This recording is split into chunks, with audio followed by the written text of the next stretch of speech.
sports journalism at the time, and I think to a certain extent today, is pretty male dominated. How did you rise so quickly? It is, and it's gotten better through the years, but definitely you were under the microscope for anything. I always tried to blend in. I tried to not wear makeup and wear my glasses and not really show my feminine side because I didn't want to stand out as a female. Yeah. But early on, it was really hard. I remember covering baseball and you're just standing around at batting practice. And the way you get your information is knowing these players and talking to them. But I remember asking, I won't name him, but a certain baseball player for his number. And of course that's misconstrued. Oh, right. I mean, I'm 23 years old, right? So it was really hard.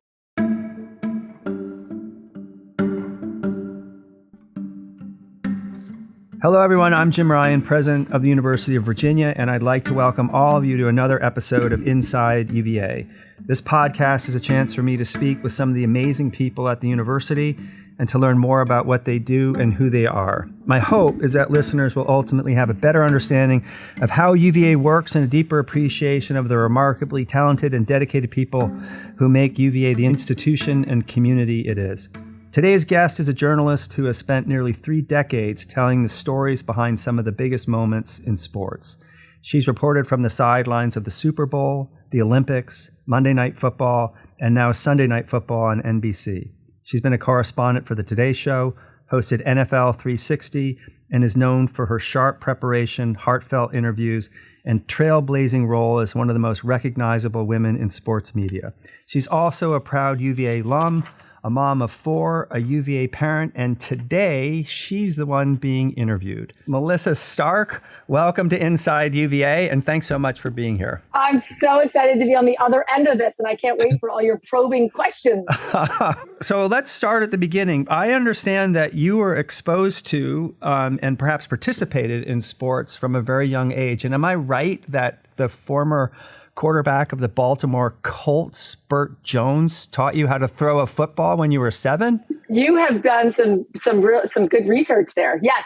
So my father was an ophthalmologist. He was an eye surgeon at Johns Hopkins. And for fun, he was the eye doctor for the Colts. So we would go to the games and I would go down to the locker room with my dad, which was my first entrance into all of it. That's where I started my love and my interest for sports. So were you an athlete yourself as a kid? I played tennis. I played club tennis at UVA, which I was just down there this weekend and so happy to see all the people out on the courts playing. So I still play. I play tennis and golf, but I played in high school a little bit, not good enough to, play at the collegiate level. Right. So where did your interest in journalism, or when did your interest in journalism start? Really early. I always loved asking people questions, and I always loved getting information from people. And I was voted most interested in the high school yearbook. And they had something called an externship in high school where you could do something every Wednesday, which is an amazing program. And I wish all high schools did it. But once a week as a senior, you could go do something that you were interested in, not go to school.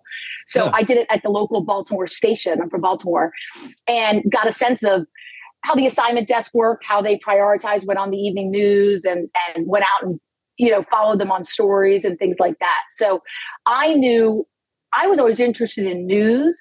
I realized very quickly, and I did internships during the summer at CBS Evening News with Dan Rather, and Connie Chung was there at the time. And Dan Rather said to all the interns, this is the type of job that you have to give up your life for. Any breaking news, whatever it is, you're there. So I learned very quickly when I wanted to have a family that breaking news did not work for me. So, and I've always had this love of sports. Even when I was on the Today Show and I would be doing the news reading, I'd read the news, and then a sports story would come on and I would kind of come alive. So did you come to UVA knowing you wanted to be a journalist and a sports journalist in particular, or were you not sure? And how, if at all, did UVA help you with your career? It was everything. UVA was everything. I came knowing, I thought I wanted to be Cristiano Amanpour and be in the war zones and things like that. Thank goodness. In retrospect, I didn't do that. But I came to UVA, and another thing Dan Rather said was, you don't have to major in journalism. And they had the rhetoric and communications major at the time, but then it was being phased out.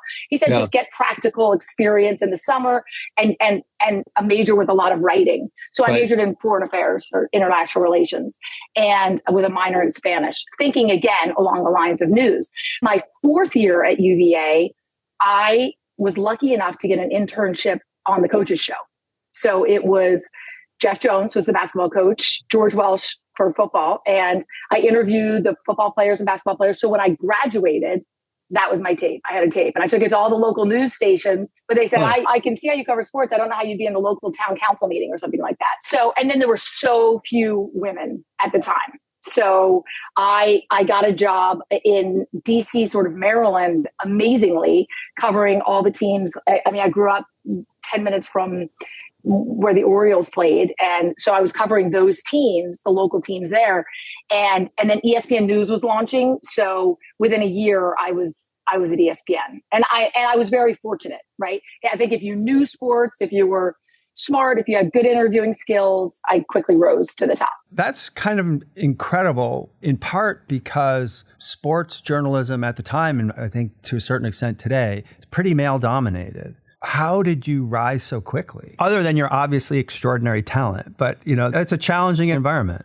It is, and it's gotten better through the years, but definitely you were under the microscope for anything you did or any fact you had that was incorrect. But I feel like just through hard work and preparation and being there for the right reasons and making the contacts and getting those connections, that was all the key. And it's funny because I always tried to blend in. I tried to not wear makeup and wear my glasses and not really show my feminine side because I didn't want to stand out as a female. Yeah. But early on, it was really hard. I remember covering baseball and you're just standing around at batting practice. And the way you get your information is knowing these players and talking to them. But I remember asking, I won't name him, but a certain baseball player for his number. And of course that's misconstrued. I mean, I'm 23 years old, right?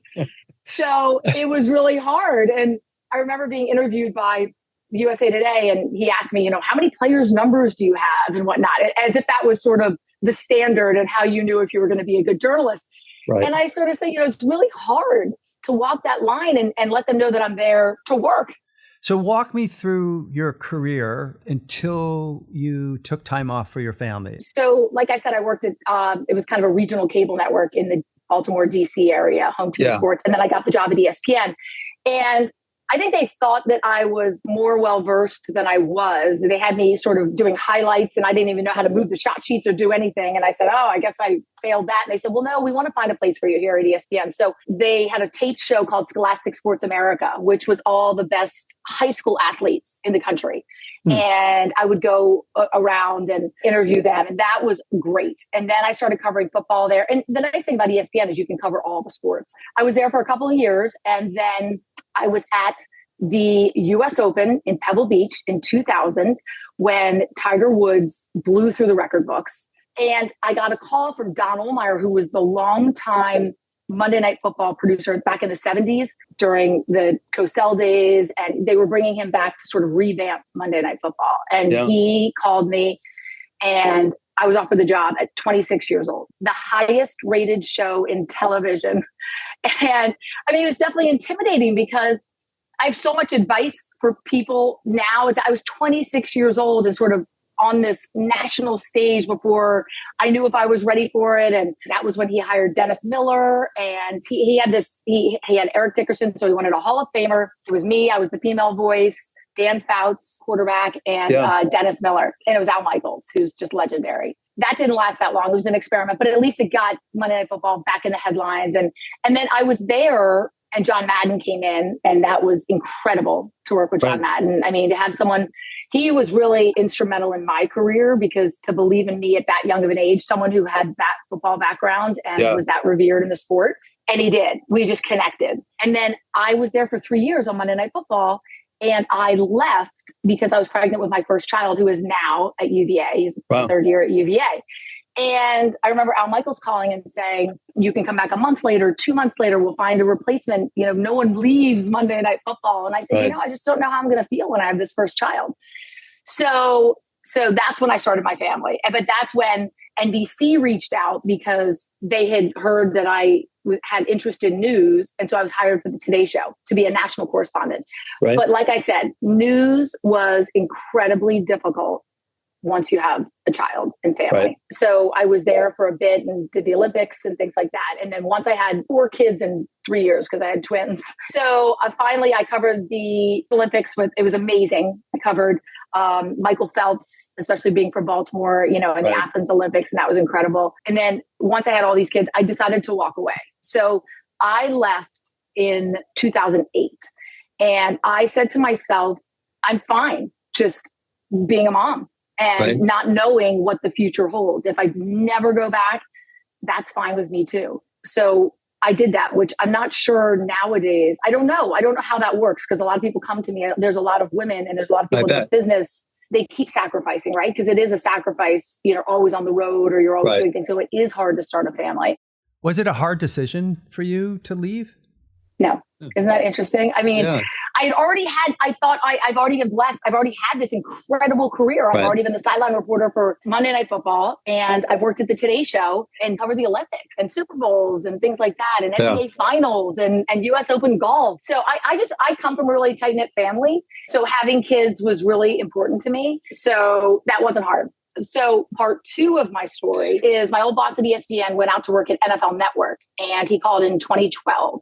And so my twin daughters were they were 3, they were in preschool. So he said, if you want to work 1 day a week, if you want to work 2 days a week, if you have a kindergarten thing that you have to go to, we totally understand. And I thought, okay, it still sounded overwhelming, because how are you going to balance it all?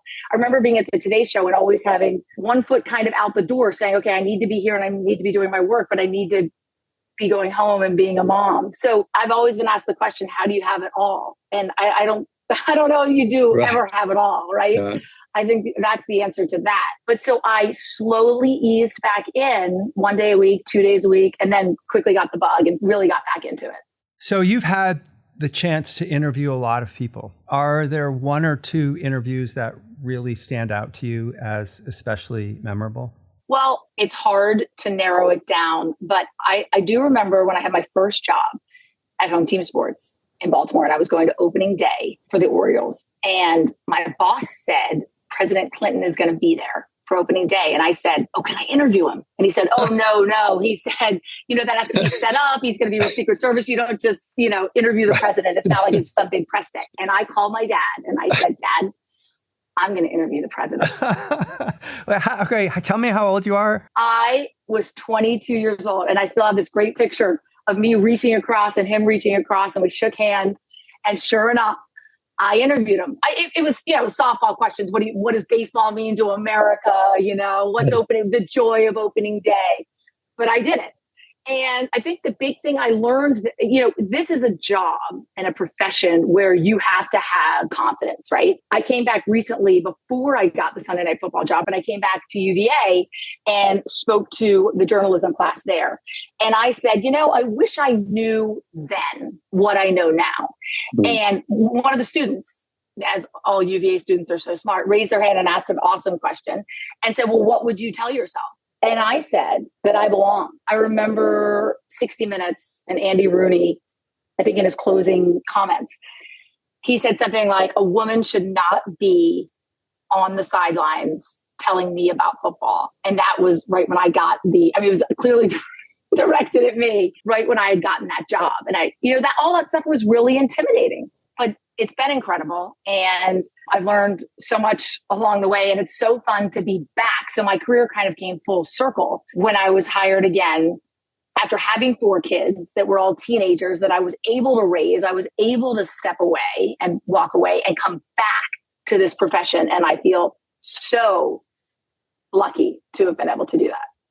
Well, it's a remarkable story and certainly unusual, if not unique. You mentioned confidence earlier. But you're also very well known, and justifiably so, for the amount of preparation you put in. So how do you prepare for the work that you do, and in particular, the interviews that you do? Yes. So I always tell people I really loved being in school. I loved studying for a test. and having sort of a certain goal, right, that you needed to accomplish. My job is so much about that. You are covering the Olympic trials, right? So you have to dive in and learn all these swimmers, and which so many of them are UVA swimmers, which was so incredible to cover the Olympics this summer, and you want to learn everything about them. And you want to, Katie Ledecky had just written a book. So you read her book. I always try different angles, even on Sunday Night Football, you can have a Patrick Mahomes or you can have a Josh Allen that people think they know everything about. But if you go talk to their mom or you go talk to their dad or their brother or something like that, I always try to just arm myself with as much information as you can. And now there's so much information, right? With all the social media and everything now. But every week now for Sunday Night Football is like studying for an exam. And then you're on to the next. And there are things that, carry over if you have that team again later in the season. But I think for interviews, just talking to as many people as you can, people tend to like talking about themselves, right? So if you show up and you either make a connection. I remember Charlie Steiner, he was an anchor at ESPN way back when, and I was about to go do one of my first interviews. And I said, what's the key? And he said, just establish a connection right away. Like, call that person's agent. And then when you sit down, say, oh, I talked to your agent yesterday and he said this, this, and this, just to put them at ease and also to show that you're really interested in them and that you put the work in too. So you're also in a world where there's a good deal of unpredictability. I mean, when you start talking to someone, you're not quite sure where it's going to go. How many times have you been surprised? How do you stay fast on your feet and nimble? That's one of my strengths, I think, the skill, right? To have a quick wit. My favorite thing is the post-game interviews on Sunday Night Football when you just sort of get the players really engaged and you never know where it's going to go. And I do so much preparation for these games. I would say the amount of people I talk to in the preparation, 90% of it falls on the floor every game. So you never know when in that post-game interview, something, hey, you told me earlier this week, say it didn't get on during the game, but you can utilize it there. I have to ask you about Taylor Swift and football. They've become intertwined over the last few years. And I wonder, what do you make of it? How much, if at all, is it changing how people think about football? I love it. You know what it's doing? It's getting all these young teenage girls watching football. All these dads are saying, okay, now my teenage daughter will come watch football with me. And so I know that the hardcore football fan has a really hard time with it and doesn't like it. And I know, we always have the discussion of, we had that first game, Chiefs at Jets. We knew she was coming. The news had broken the week before. But the whole question from the director was, how many times are we going to show her? Well, the Swifties can't get enough of her. The hardcore football fan says, I'm here for a football game. I don't need to keep seeing Taylor Swift. But I think it's awesome. I think she's so well respected and she's so talented and she's amazing. And if you get more female football fans, I'm all for it. What do you think about college sports these days and all the changes that are happening with respect to the transfer portal, revenue share? I think it's so difficult. It's funny. I have a daughter who's a runner and about to go to Stanford, and she has a high school NIL deal. Who would have thought it, right? And it's nowhere close to football or basketball or anything like that. But one of the great things about college sports is the team spirit, and it's your school, right? Right. And so if you lose all that loyalty, I think it's obviously great for the athlete, but hard on the schools. And, it's interesting. We just did all these, we just had March Madness, filled out all the brackets. And it used to be these upsets. You'd pick a 16 or you'd pick, whoever. And it was all that's the way we're headed, right? Well, it was very chalky this year for sure. What I've noticed too is I think it's hard to sustain the interest of college fans if they don't get to see players year over year, right? If the roster changes from one year to the next. I remember when UVA won that national championship. I had been watching the players who participated from the time they arrived at UVA, and a number of them were fourth years. And that just adds to the dedication and loyalty to the team. And I worry that we're going to lose that a little bit when rosters change over so much. We're definitely going to lose that. And it becomes less about the allegiance to the school and that team spirit that we were talking about, and more about the individual player. And I think it's hard for coaches, right? We've lived it with Tony Bennett, right? If coaches don't know how to handle it or don't want to handle that, it's changing the landscape so much for them.